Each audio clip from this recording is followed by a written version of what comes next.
ለአካላዊ እንዲሁም ስለ ልቦናዊ የጤና መረጃዎች ሰብስክራይብ በማድረግ ቤተሰብ ይሁኑ። እንዲሁም ላይክ እና ሼር በማድረግ ለሌሎች ያጋሩ።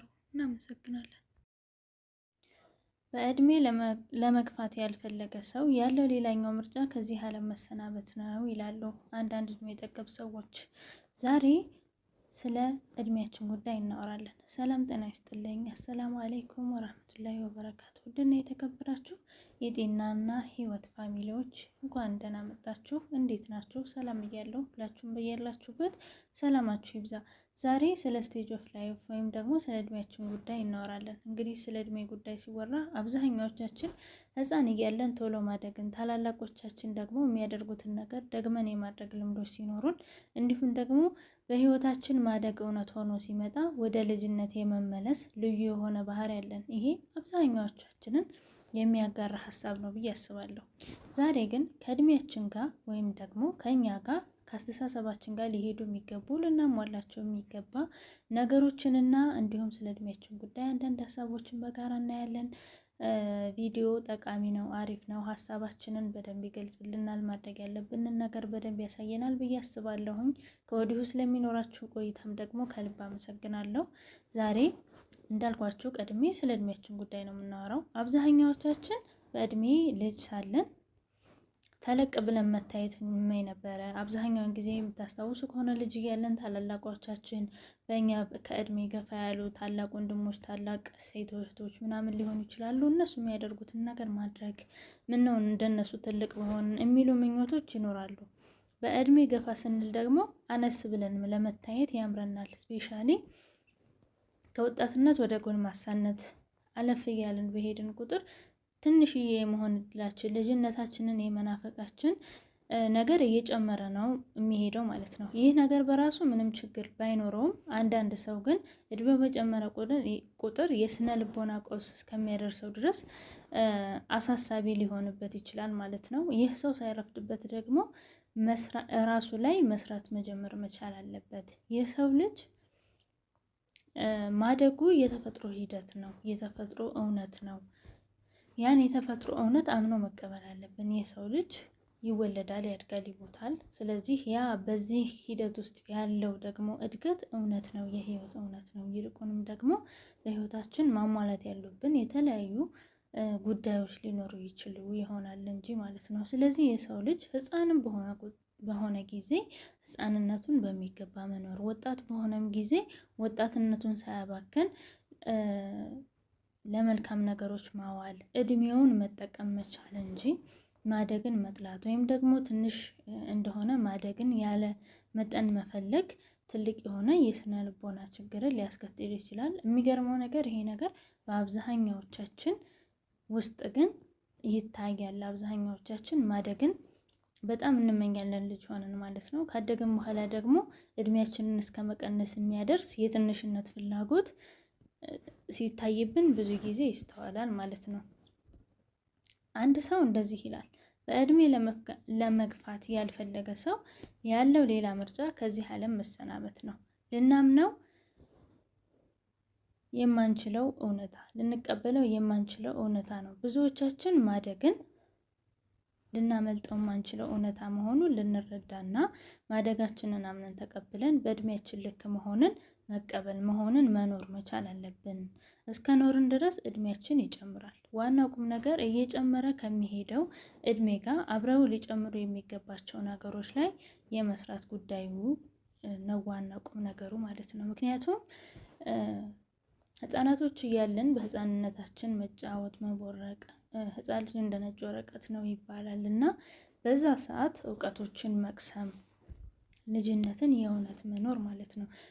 ወጣትን በሆነ ሰዓት ደግሞ ጊዜያችንን በአግባቡ መጠቀም፣ ወጣትነታችንን አለማባከን፣ እንዲሁም ደግሞ መዋል ያለብን ቦታ ላይ መዋል፣ መተው ያለብንን ነገሮችን መተው፣ ማሟላት ያለብንን ነገሮች ማሟላት እና እነዚህ የመሳሰሉትን ማካተት እንጂ ትልቅ ስንሆን ትንሽነትን መመኘት፣ ትንሽ ስንሆን ትልቅነትን መመኘት፣ ይሄ ነገር ገደብ የሚያልፍበት ደረጃ ላይ ሲደርስ ምን ይሆናል ማለት ነው? የስነ ልቦና ቀውሶችን ሊያስከትል ይችላል ማለት ነው። ከእድሜያችን ጋር አብረው ሊጨምሩ የሚገባቸው ነገሮችን እናያለን ማለት ነው። አሁን ደግሞ የመጀመሪያው ጥበብ ነው። የሰው ልጅ በህይወት ከየዕለት ላይፍ ስታይሉ ኤክስፔሪየንስ የሚያደርጋቸው የተለያዩ ነገሮች ይኖራሉ። ከነዚያ ኤክስፔሪየንሶች ደግሞ ራሳችንን ማስተማር መቻል ማስተማር መልመድ አለብን። ሁሌም ቢሆን የሰው ልጅ ራሱን ማስተማር መልመድ አለበት። ዛሬ ከሚያጋጥሙን ፈተናዎች፣ ከሚያጋጥሙን ደስታዎችም ጭምር፣ ከሚያጋጥሙን እንቅፋቶች፣ ከሚያጋጥሙን ውጣ ውረዶች ራሳችንን ጥበበኛ ለማድረግ ብቸኛው መንገድ ምንድን ነው? መማር ነው። ስህተቶቻችንን ላለመድገም እንደዚሁ ብቸኛው አማራጭ ምንድን ነው? ከስህተቶቻችን መማር መቻል ነው ማለት ነው። ምክንያቱም ሂውማን ከህፃንነታችን ጀምሮ ያለው እስከ ያንግ ወይም ደግሞ ኦልድ እስከምንለው ድረስ ያለው የላይፍ ስታይላችን የማይቀየር ነው። በቃ የህይወት እውነት ነው። ነገር ግን ያንን የህይወት እውነት ተቀብለን ምንድነው ማድረግ ያለብን? ከእያንዳንዱ ስህተታችን መማር፣ ስህተቶቻችንን ላለመድገም መሞከር፣ ትላንታችንን ዛሬያችንን መኖር። ስፔሻሊ ደግሞ ብዙ ሰው የሚጸጸተውና እድሜው ያለፈ እድሜው ያለቀለት ወይም ደግሞ ትንሽነቱን የሚመኙ ሰዎች በብዛት ጥናቶች እንደሚያሳዩት ምን አይነት ሰዎች ናቸው? ጊዜያቸውን በትክክል ያልኖሩ ሰዎች። አብዛኛዎቻችን ለነገ ነዋሪዎች ነን። ለምሳሌ ወጣት ሆነን ነገ አዳልት እያለን ነገ ትልቅ ሰዎች እያለን ለሚመጣል ገና ይመጣል ተብሎ የማይታወቅ ነገ ነው። በነገራችን ላይ ነገ ማለት ዘግይቶ የሚመጣ ዛሬ እንጂ የሚደረስበት አይነት ቀን አይደለም። ነገ ተስፋ ነው። የሰው ልጅ ነገ ዛሬ ሆኖ ሲመጣ እንቅፋት እንዳይበዛበት፣ ውድቀቱ እንዳይበዛ ወይም ደግሞ መጥፎ ነገሮች ላይ እንዳይወድቅ ቅድመ ጥንቃቄ ማድረግ ዛሬ ላይ ሆኖ መጥፎ ነው ማለት አይደለም። ነገር ግን ነገን እኖራለሁ በሚል ተስፋ ብቻ ሰው ዛሬን ሳይኖር የነገ ባሪያው ሆኖ መኖር የለበትም ብዬ አስባለሁኝ። የነገ ባሪያ መሆን ማለት ሌላ ምንም ትርጉም የለውም። ገና ለገና ሰው ለማያገኘው ነገር ዛሬውን በባርነት ማሳለፍ የራሱ ባሪያ ሆኖ ማለት ነው። ዛሬን አይኖርም፣ ዛሬን የሚፈልገውን አይለብስም፣ ዛሬን የሚፈልገውን አይበላም፣ ዛሬ የሚፈልገውን ሰው አይረዳም ምናምን፣ ዛሬ የሚፈልገውን ህይወት እየኖረ አይደለም። ምክንያቱም ያንን ህይወት ነገ ኖረዋለሁ ብሎ ያስባል። ልክ ነገ ሲሆን ደግሞ ወይም ደግሞ ያ እፈልገዋለሁ ብሎ የሚያስበውን ነገ ዛሬ ነው የሚሆነው። ሲኖረው ዛሬ ነው የሚለው። ነገ ላይ ደረስኩ የሚል ማንም ሰው አልታየም እስከ ዛሬ፣ ሊደርስም ሊደረስም ስለማይችል ማለት ነው። ስለዚህ እዛ ቦታ ላይ ሲደርስ እድሜው በዛ ልክ እንዲኖር አያስገድደውም፣ አይፈቅድለትም። ማስገደድ ብቻ ሳይሆን አይፈቅድለትም። በቃ እድሜ ገደብ አለው። የሆነ ነገር የምናደርግበት የሆነ ገደብ አለን፣ የተሰጠን ገደብ ማለት ነው። ስለዚህ ያንን ገደብ ተከትለን ለምሳሌ ህፃናት የሚያደርጉትን አዋቂዎች እናደርግ ቢሉ የማይሆን ነገር ነው። ህፃናቶችም ደግሞ ልክ አዋቂዎች የሚያደርጉትን ነገር ላድርግ ቢሉ የማይሆን ነገር ስለሆነ ማለት ነው። ስለዚህ የሰው ልጅ ዛሬን እየኖረ ግን ደግሞ የሚመጣውንም ነገር ላለማባከን መሞከር እንጂ ነገን እኖራለሁ የሚሉ አጉል ተስፋዎችና አጉል የቀን ባርነቶች፣ የራስ ባርነቶች ነገ ሲመጡ ምንድነው የሚሆኑት? ዘግይቶ የመጡ ዛሬዎች ብንደርስባቸውም እንኳን ደርሰንባቸዋል ብለን ብናወራም እንኳን ዛሬ ሆነው ስንኖራቸው ያሰብነው አይነት ህይወት ላይኖረን ይችላል። ምክንያቱም የሰው ልጅ በነገራችን ላይ ነገ የራሱን የሆነ ቻሌንጅ ይዞ ነው የሚመጣው። ነገ የራሱ የሆነ ስኬት፣ የራሱ የሆነ ፈተና፣ የራሱ የሆነ ውጣ ውረድ፣ የራሱ የሆነ ደስታ፣ የራሱ የሆነ ሀዘን፣ የራሱ የሆነ ትምህርት፣ የራሱ የሆነ ቅጣት ይኖረዋል። ሁሉም ሰው በኖረ ጊዜ ጊዜው በተጨመረለት ጊዜ ማንኛውም ሰው ያውቃል። እኛ የጊዜ ገደባችንን አናውቅም። በክፍለ ጊዜ የመጣን ሰዎች ነን። ስለዚህ እድሜ ክልላችንን አናቅም። ኗሪዎች ነን። ገደባችን መቼ እንደሚያልቅ አናቅም። አይደለም ቀርቶ ገና ነገ ብለን ከአመታት በኋላ ያሉትን ቀናቶች ማስላትና ከሰዓታት በኋላ በህይወታችን ምን እንደሚፈጠር ማናቅ ፍጥረቶች ነን።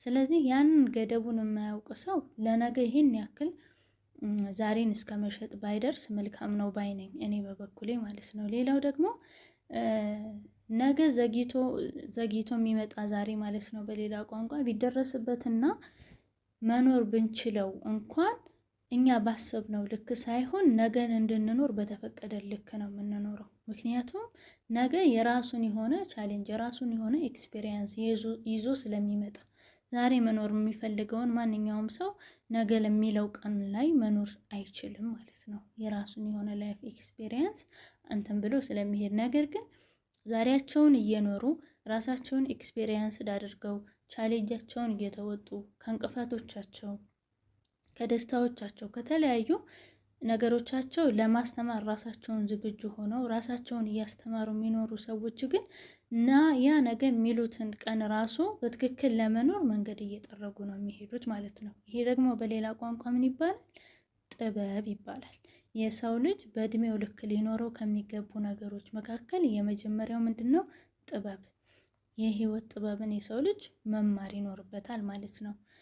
በእድሜ በቆየን ቁጥር በብዙ ልምዶች ውስጥ በማለፍና ከልምዶቻችንም ትምህርት በማግኘት በጥበብ ካላደግን ሌላ የምንቆጥረው ነገር ስለማይኖር እድሜያችንን ብቻ መቁጠር እንጀምራለን ይላል። በህይወት ውስጥ የሰው ልጅ ብዙ የህይወት ልምዶችን፣ ብዙ የህይወት ፈተናዎችን፣ ሀዘኖችን፣ ደስታዎችን፣ እንቅፋቶችን፣ ውጣ ወረዶችን ብዙ በላይፍ ኤክስፔሪየንስ የሚያደርጋቸው ነገር ይኖራል።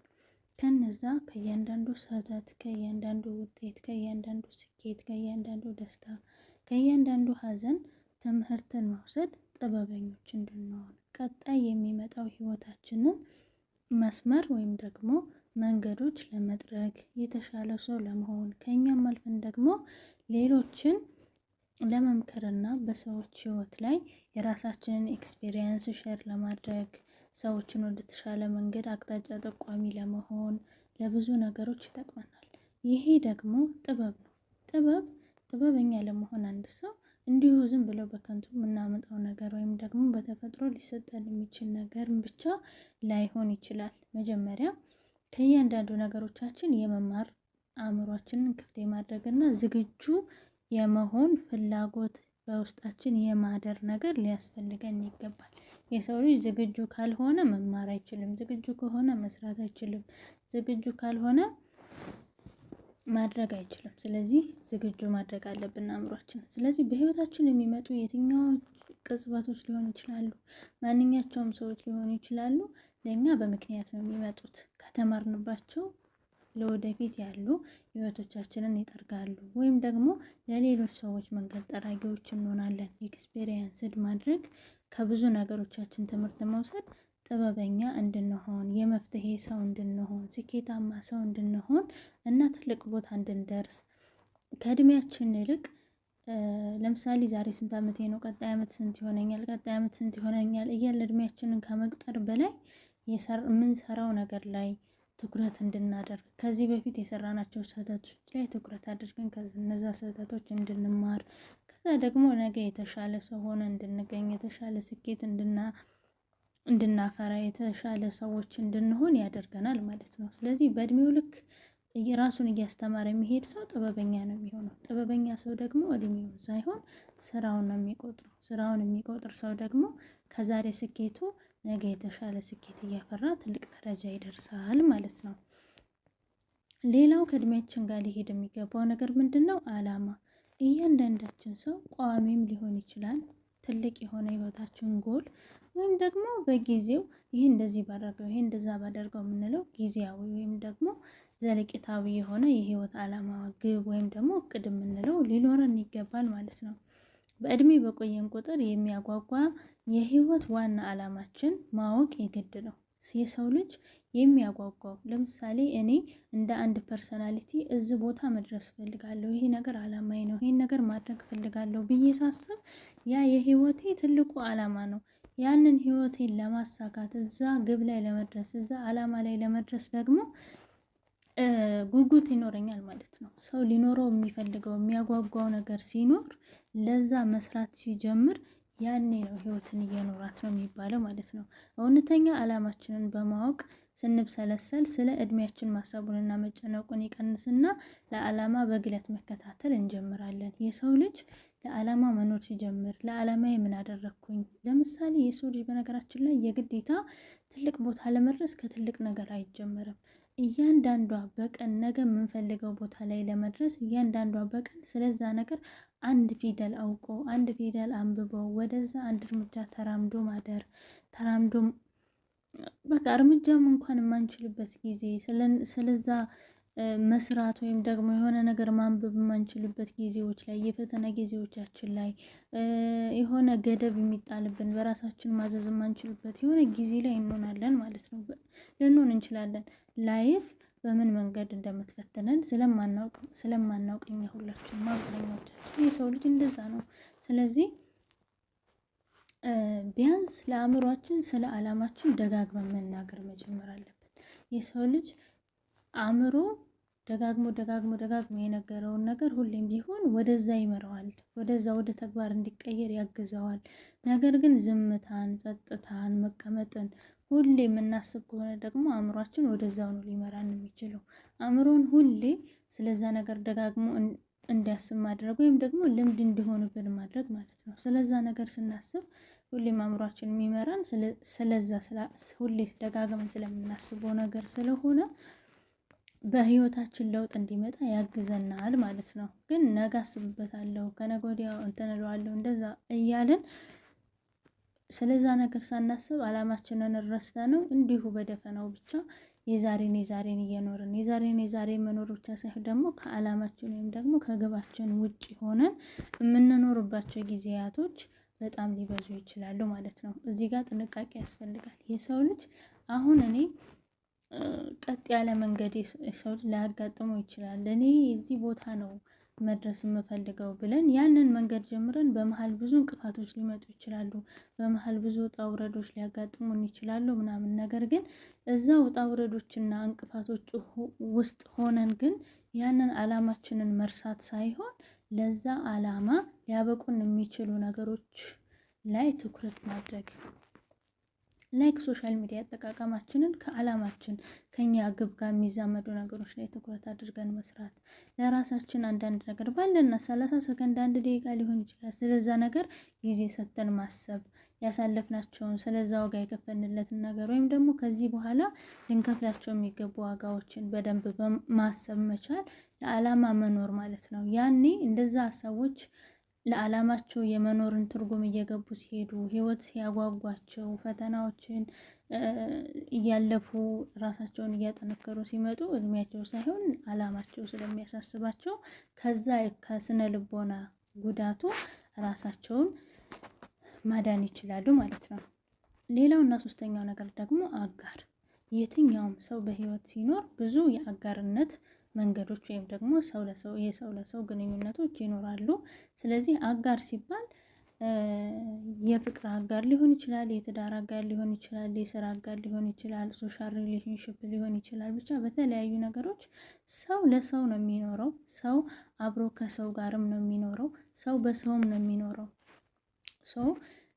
የሰው ልጅ በሰው ሊፈተን ይችላል፣ ሰው በቃ ሊል ይችላል ምናምን። ነገር ግን ሰው የሚፈተንበትን ሁኔታ ስለማያውቅ እንጂ የሚጠቅመውም የሚጎዳውም ሰው ነው ምድር ላይ ይባላል አብዛኛውን ጊዜ ማለት ነው። ስለዚህ ሰው ለሰው ነው የሚኖረው። ኪፕ አድርገን ዲስታንሳችንን ሊሚት ባለው መልኩ ሶሻል ሪሌሽንሽፓችንን፣ የትዳር ማሪጅ ሪሌሽንሽፓችንን እንደውም የፍቅር ሪሌሽንሽፓችንን መምራት። በመቼ ጊዜ ነው የፍቅር ሪሌሽንሽፕ ሊኖረኝ የሚገባው? የትዳር አጋር ሊኖረኝ የሚገባው መቼ ነው? ከስራ ባልደረቦች ጋር ያለኝ ሪሌሽንሽፕ እንዴት ነው? በመጥፎ በደስታም ጊዜ በሀዘንም ጊዜ አብሮኝ የሚሆን ሰው አለ ወይ? የሰው ልጅ በነገራችን ላይ በሀዘኑ ምናምን ብቻ ሳይሆን በደስታውም ጊዜ ሰው ይፈልጋል፣ ብቸኝነት ይሰማዋል። ስለዚህ እንደዚህ አይነት ሪሌሽንሽፕ ባለን ቁጥር፣ ከሰዎች ጋር ያለን ግንኙነት በጠነከረ ቁጥር አጋርነት ወይም እኛም ለሰው አጋር የመሆን ሰዎችም ለእኛ አጋር የመሆናቸው ነገር እየጨመረ ሲመጣ የሰው ልጅ የእውነት እየኖረ እንደሆነ ፊል ያደርጋል ማለት ነው። በእድሜ በቆየን ቁጥር የጓደኝነት፣ የፍቅር፣ የትዳር፣ የስራና የመሳሰሉት ትክክለኛ አጋሮችን መለየትን ስናዳብር በኑሯችን እየረካንና መሰረት እየጣልን ስለምንሄድ ከእድሜ መጨመር ጋር ለሚመጡ የስነ ልቦና ቀውሶች አንጋለጥም ይላሉ ጥናቶች ማለት ነው። ብዙ ጊዜ መልካም የሆነ የትዳር አጋር ሲኖረን፣ መልካም የሆነ ጓደኝነትን ስናፈራ፣ ለዛ ብቁ ሆነን ስንገኝ በነዛ ፈተናዎች ውስጥ በነገራችን ላይ መልካም ሰው ለማፍራት፣ መልካም የትዳር አጋር፣ መልካም ጓደኝነትንም ለማግኘት በፊት በብዙ ነገሮች ፈተና ልናልፍ እንችላለን። ስለዚህ ከነዛ ፈተናዎች አልፈን የተሻሉ ሰዎች ሆነን የኛን ሰዎች ከኛ አስተሳሰብ ልክ ጋር የሚሄዱ መልካም ሰዎችን፣ መልካም ጓደኞችን፣ መልካም የትዳር አጋሮችን አግኝተን ልጆችን ስናፈራ ሶሻል ሪሌሽንሽፓችን የጠነከረ ሲሆን የተሻልን ሰዎች ሆነን ስንገኝ ህይወትን የእውነት የኖርናትን ያክል ፊል እናደርጋለን። አንዳንድ ሰዎች እንደውም ወጣት እድሜያቸው ላይ ሆኖ ብዙ ህይወት ረዥም ህይወት የኖሩ ያክል ራሱ ፊል ሊያደርጉ ወይም ስሜት ሊኖራቸው ይችላል። ያኔ በእድሜ ምክንያት የሚመጣ ስነ ልቦናዊ ቀውሶች በህይወታቸው ሊያጋጥሟቸው አይችሉም። ስለዚህ እነዚህ አጋርነት፣ አላማና ጥበብ በህይወታችን እስካለና በእድሜያችን ልክልና እያዳበርናቸው የምንሄዳቸው እስከሆኑ ድረስ የእድሜያችን ጉዳይ ሊያሳስበን አይገባም ማለት ነው። የዛሬው መልእክታችን ይሄ ነው። አሪፍ ቆይታ እንደነበረን አስተማሪ ጊዜ አስተማሪ ርዕስ እንደሆነ ጥርጥር የለኝም። ስለነበረን ቆይታ አመሰግናለሁኝ። አዲስ የሆናችሁ በዚህ ቪዲዮ የምንገናኝ ፋሚሊዎች ሰብስክራይብ በማድረግ እንዲሁም አዳዲስ ቪዲዮዎች እንዲደርሳችሁ የደወል ምልክቷን ማጥቆር አትርሱ። ነባር ፋሚሊዎች ደግሞ ላይክ፣ ሼር በማድረግ ለሌሎች አጋሩ፣ ሰፖርት አድርጉኝ። አመሰግናለሁ። ቀጣይ በአዳዲስ ርዕሶችና ሀሳቦች እስከምንገናኝ ድረስ መልካም ጊዜ